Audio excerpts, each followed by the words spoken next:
Just pissed off, man. Buy these CDs, get these CDs, stop working.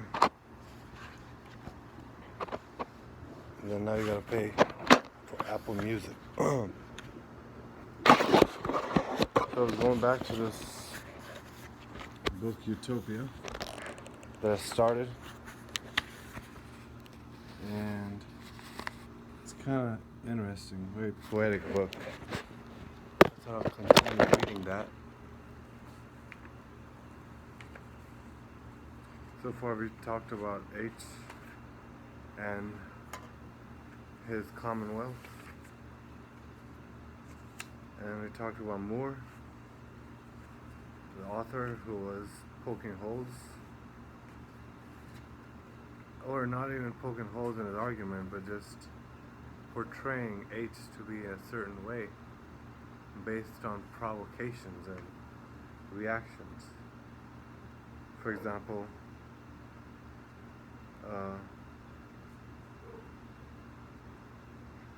there's a jarring of the two worlds, the ideal and the real, and there are sentences that go beyond what ordinary Latin syntax can bear when H responds to Moore's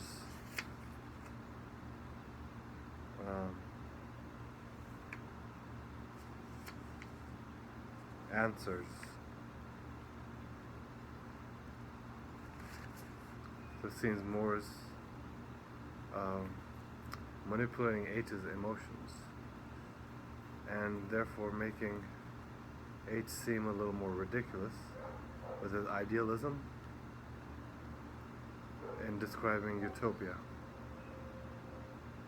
That's my understanding of it from the intro, at least. So Moore expected his readers to be disconcerted by these marathon sentences that H has dropped, 900-word sentences and so forth. He doesn't want to show that H has lost his grip on reality because he has a lot of knowledge, but to show that the only reaction to the real corruption is to grip them in one hand and smash them into ideal solutions in the other. So the syntactic explosion leads us to the ideality of Utopia. These communists have criticized me personally for being too idealistic. So I feel that I can relate to H. Hythloday's arguments, maybe. Because I'm a brutal judge as well. Or I like the brutality of the ideal solutions as well.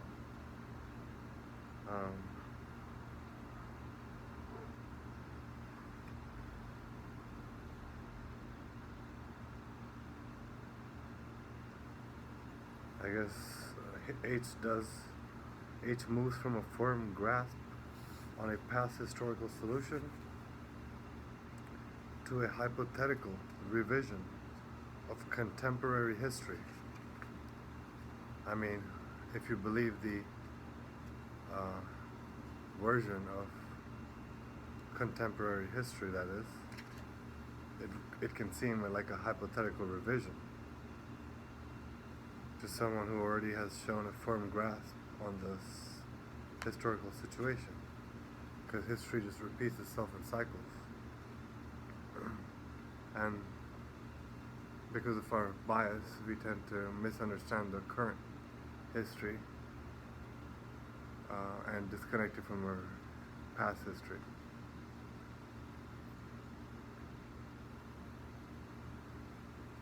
And it also makes a totally aloof fabrication, whatever that means.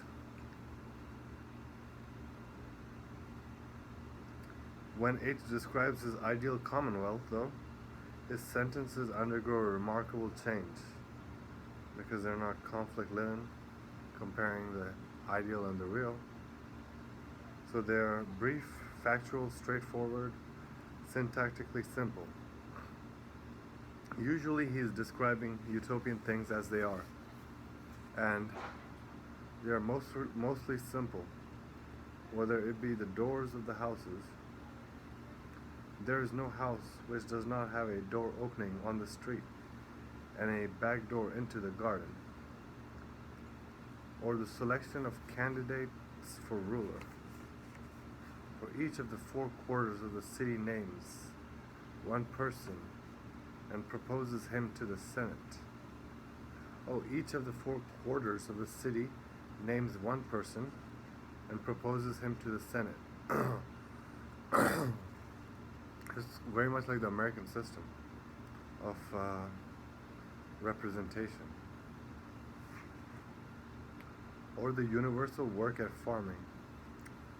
Farming is the one occupation in which all of them are skilled, men and women alike.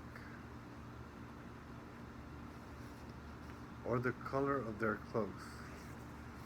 So nowadays they say the oldest profession is prostitution because we're living in a sadomasochistic economy and society and culture and civilization. But the universal work, according to H, is farming. Because everyone can be skilled, gender or class withstanding. Or the color of their cloaks. I guess he's talking about the classism now. Throughout the island, they are all of the same color, that of the natural wool. So people living practical, down to earth.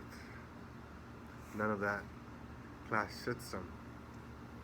Like Leonard Cohen said, everybody knows that the old black Joe's still slaving for your ribbons and your bows. Or the shifting of people to maintain uniform populations. So that refers not to a scientific population control like these wordings imply, but more to, I think, how the native people of this land used to live hundreds of years ago, where in the winter they would go to the beach areas and the Los Angeles basin. In the summer they would move to the mountain areas way up in the national forest areas today.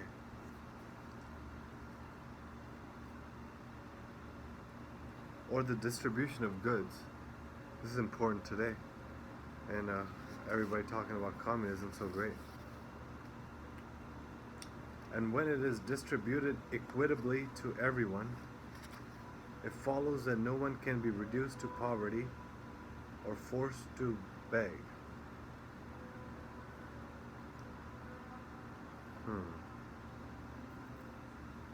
So that's kind of like communism, to fight against the common poverty and lack of resources. They claim to redistribute resources, but the end result should be that there should be no poverty or no one should be forced to beg. Today we're seeing the government giving out massive amounts of money while the dollar is being devalued at the same time, like the end of many great nations in the past, in the near past. Or the lack of seeking for offices. So this is the leaders trying to climb the ladders, I guess. Anyone who campaigns for public office becomes disqualified for holding any office at all. So that reminds me of the South Park episode where the true pope is supposed to be a rabbit. Because he's the most interested in seeking an office or campaigning for public office. H also, in his Utopia, promotes the exclusion of lawyers, the liars, of our sadomasochistic society. They ban absolutely all lawyers as clever practitioners and sly interpreters of the law, or their recruitment of soldiers. So H is also against the recruitment of soldiers, just like the supposed bad guy, um, Machiavelli, stated that mercenaries are no good for any nation because they only serve the bottom dollar. So therefore, they're the best agents in prostituting out a country to the worst kind of people and the worst kind of power interests. In each city, they choose troops from a list of volunteers or their strict keeping of a truce. So the agreements are kept in this ideal utopia, and the troops are chosen, not guaranteed, but from a larger list of volunteers.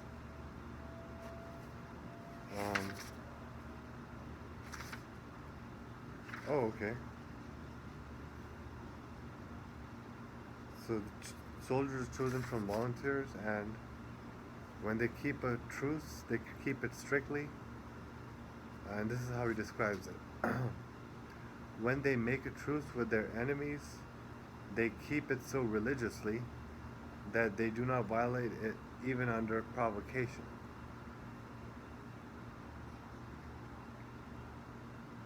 Or their withholding of honor and office from those who do not believe in the immortality of the soul, divine providence, and future rewards and punishment.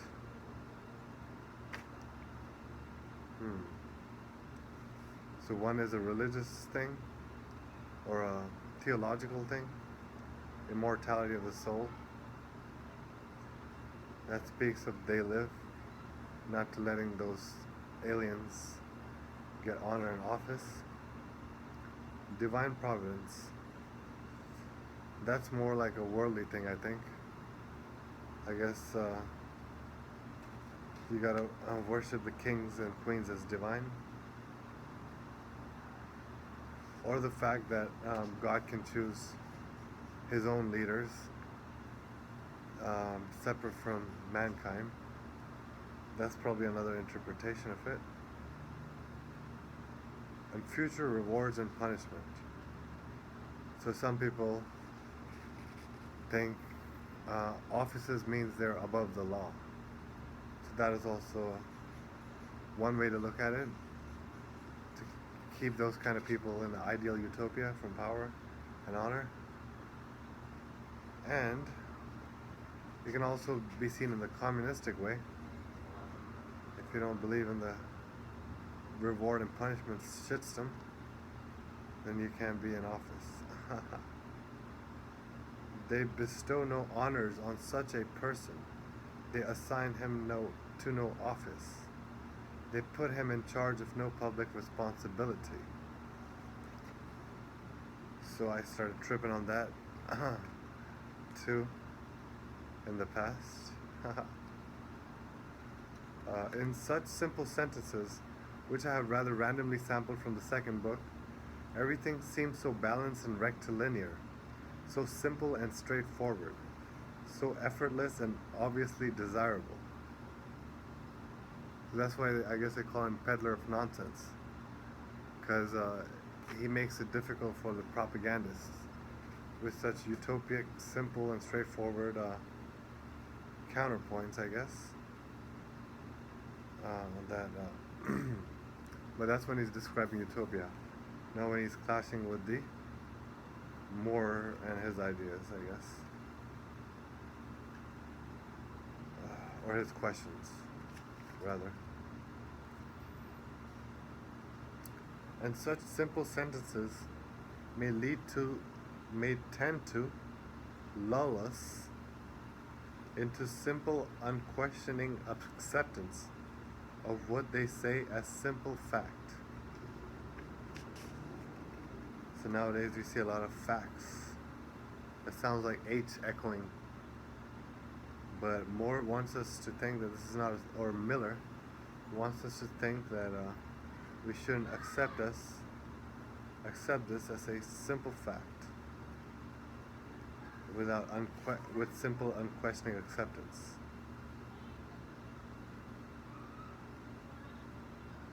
So he says that with these sentences, H tells us what the utopians do, but leaves many unanswered questions about how they manage to do it.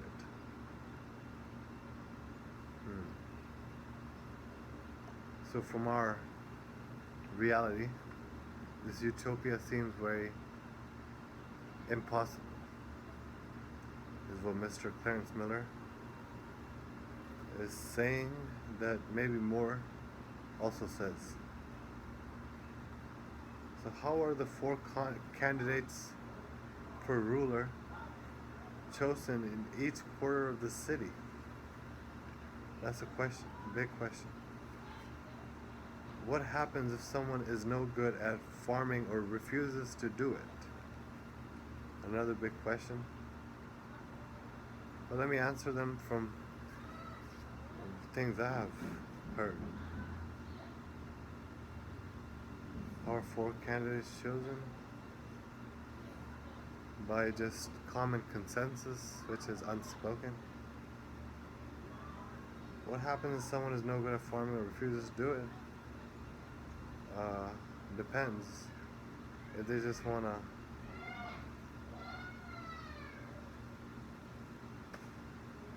steal, they get thrown in a freaking death pit.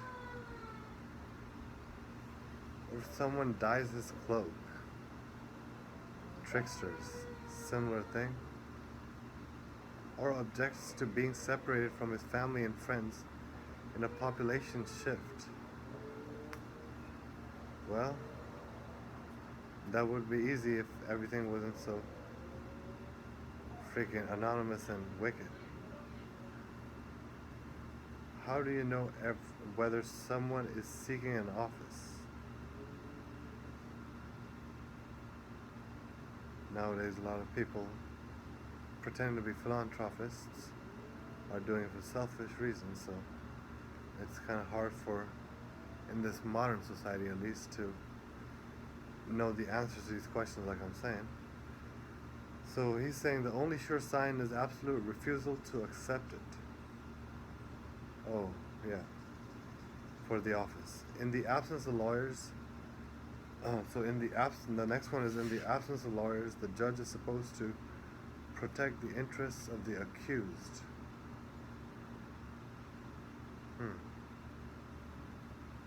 Right. But not today in the Me Too society. But what if the judge dislikes the defendant and admires the prosecutor? The thirst is real. What if he is stupid? How was he chosen? How was a prosecutor chosen? Important questions, which are very relevant today, I think, in our current communistic utopia. Are there no rules of evidence? What if too few soldiers volunteer to fight? What happens if during a truce the enemy ambushes a patrol? What if someone has ambitions to be a magistrate but conceals them? What if he does not believe in the immortality of the soul but conceals his disbelief? How are the priests chosen? By whom? H does not answer these questions. He considers them simply irrelevant because the difficulties they embody spring from pride, which has no place in Utopia, hence the death camps I was talking about.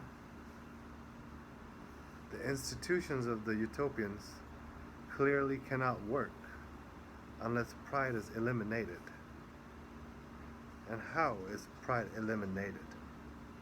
By the institutions, especially the abolition. See, now Clarence Miller is using word games and definitions which differ in different contexts but by using these legalistic trickery terms, he makes it seem like a circular argument when it's a non-issue, as he himself admitted that H believes. So by the institutions, especially the abolition of private property, so no one can claim a permanent stake, hence the rotating of populations too. Which is how the real world really works, even in a warring tribal area. The institutions cannot be introduced unless they have already been introduced.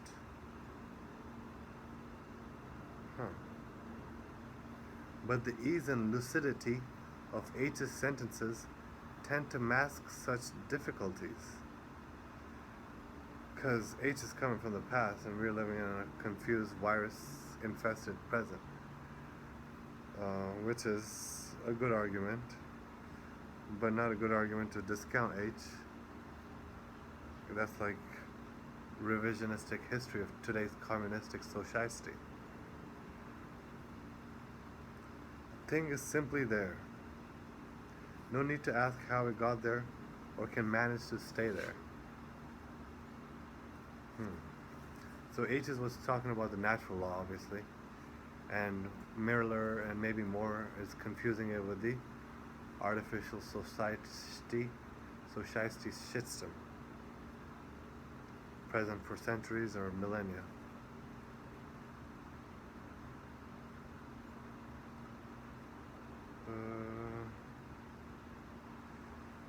So H's syntax is not always so curt and pat, even in Utopia's description.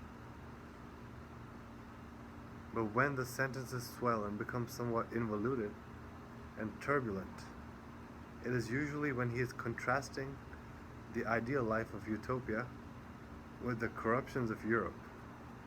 And that makes sense because the corruptions are so convoluted that even pinpointing them is a freaking maddening process for a detective.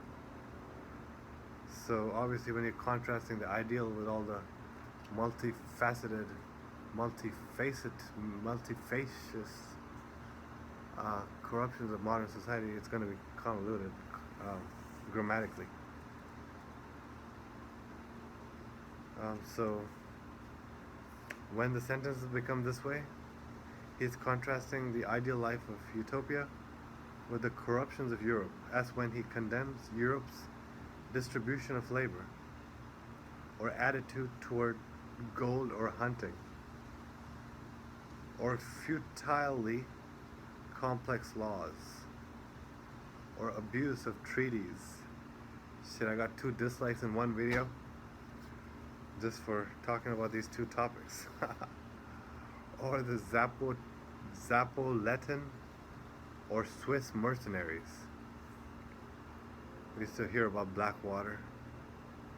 Now it's just accepted that the military is this invisible, nefarious secret society containing Leviathan that we just gotta kind of hide our range of sight from, unless we want to go insane or get locked up. So these are merely occasional aftershocks of the great quake of his marathon sentences in Book 1. And he soon reverts to the simplicity of utopian syntax. So I guess Book 1 is the big arguments. Wow. This book was written when I already had my rap name. So wow. The ideas are out there. H is real. Oh man. I don't know what the fuck that's supposed to mean, but the great quake of marathon sentences. It sounds like I think I should call myself Hythloday now. Man, Mr. Hythloday. Dropping the syntax. They call it bars. Because it got length and complexity. Oh shit. That's Hythloday's sentences. which lead us to believe that Moore himself could agree with most of what he says, until the approach to Utopia dissociates him from Moore, interrupts the debates about council and private property, and frees H to present the simplicities of Utopia in simple sentences, which are so unlike Moore's way of thinking and writing elsewhere as to suggest that he meant us to probe them with questions, not only about obvious difficulties such as utopian warfare, divorce, euthanasia, or colonialism, but throughout.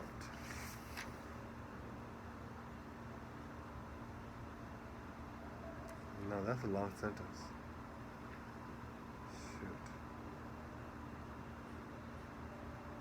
It's talking about the argument between H and M, I guess. Because of his long sentences can fool or lead us to believe that Moore could agree.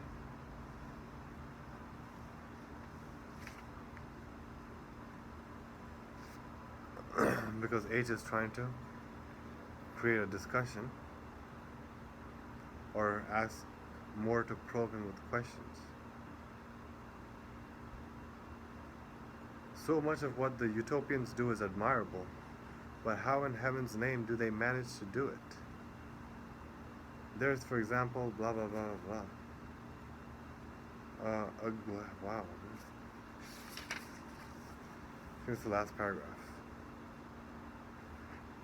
A glaring omission in Utopia, which Hythloday's limpid and easy sentences may cause us to overlook.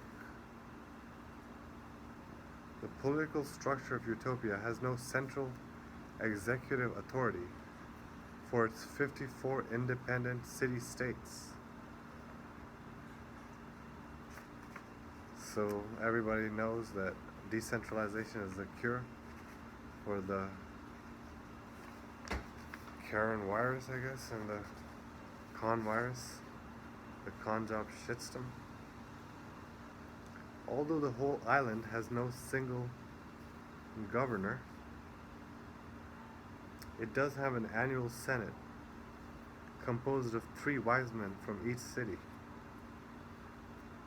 If they're now we have the 2 fucking crazy bitches from the communistic empire of Kalima.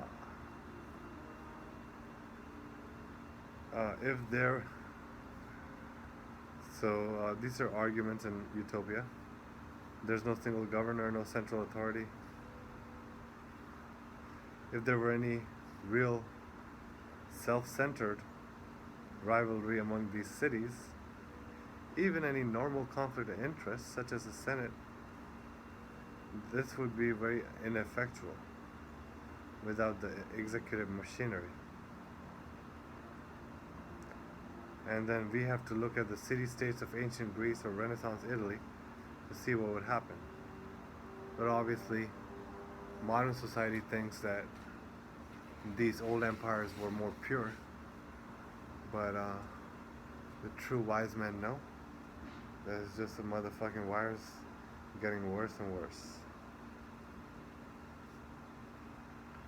Then too, we are told about the punishments for various crimes in Utopia,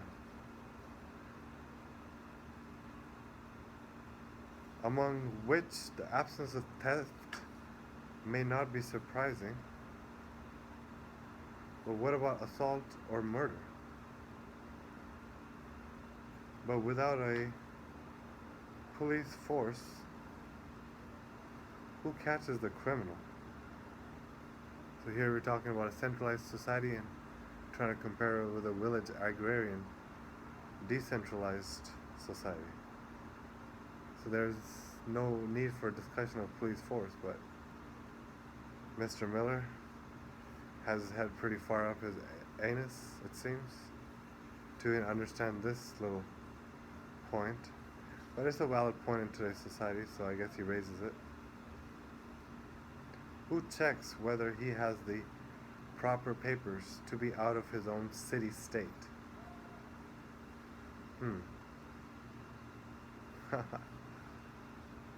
What prevents him from stowing away on a ship to the mainland? It's like we're all prisoners in this fucking society with these questions, which proliferate endlessly for a control freak